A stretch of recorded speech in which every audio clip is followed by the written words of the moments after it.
بسم اللہ الرحمن الرحیم۔ ارشاد ربانی ہے وَرَتِّلِ الْقُرْآنَ تَرْتِيلًا، کہ قرآن کریم کو ٹھہر ٹھہر کر کے مخارج اور تجوید کے ساتھ پڑھو۔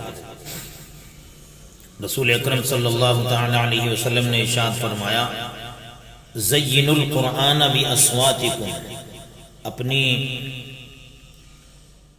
اچھی آواز کے ساتھ قرآن کریم کو مزین کرو۔ فَإِنَّ الصَّوْتَ الْحَسَنَ يَزِيدُ الْقُرْآنَ حُسْنًا، اس لیے کہ اچھی آواز کے ذریعے سے قرآن کا حسن دوبالا ہو جاتا ہے۔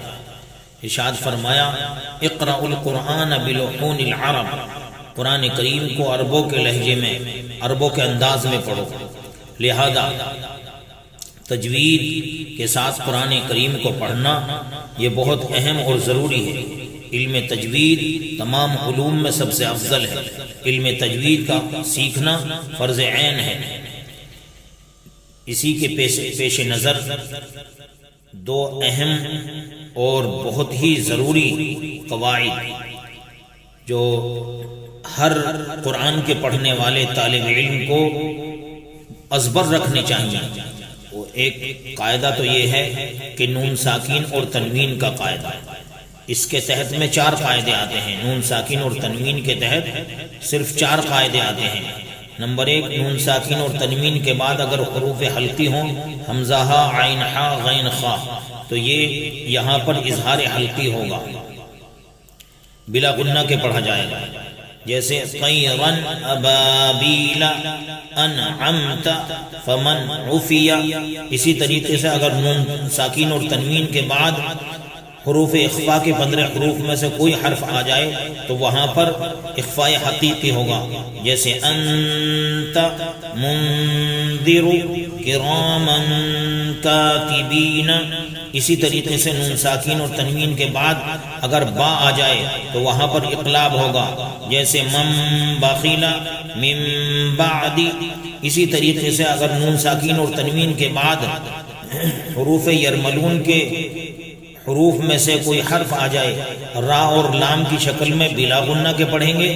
جیسے من ربک من لدنہ، اور یا غو میم نون، اگر یہ آ جائیں نون ساکین اور تنوین کے بعد تو پھر ادغام مع الغنہ، یعنی ادغام کے ساتھ ادغام ناقص، یعنی ادغام مع الغنہ ہوگا۔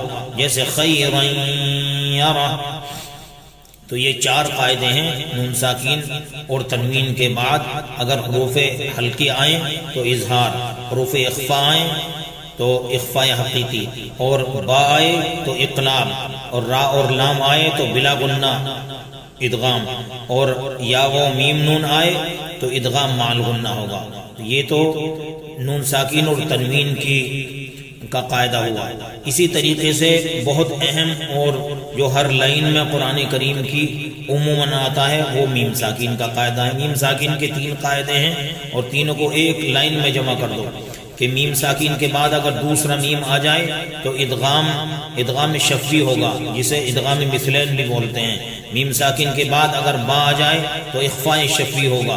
میم ساکن کے بعد میم اور با کے علاوہ کوئی حرف آئے تو وہاں پر اظہار شفوی ہوگا۔ تو یہ بہت اہم اور ضروری قاعدے ہیں جو ہر قرآن کریم کے پڑھنے والے کو بہت ازبر رکھنے چاہیے۔ انشاءاللہ اگر ان کو ازبر رکھا جائے گا تو بہت اچھی طریقے سے قرآن کریم پڑھنا آ جائے گا۔ اور مزید جو ہے اس کے متعلق میں طلباء کے لیے اپنے جو ہے قرآن کریم کو صحیح پڑھنے والے شائقین کے لیے انشاءاللہ مزید مختصر سی اسی طریقے سے اسی ٹاپک پر اور ویڈیو بناتا رہوں گا۔ اللہ تعالیٰ آپ لوگوں کو اس سے مستفید ہونے کی سعادت بخشے۔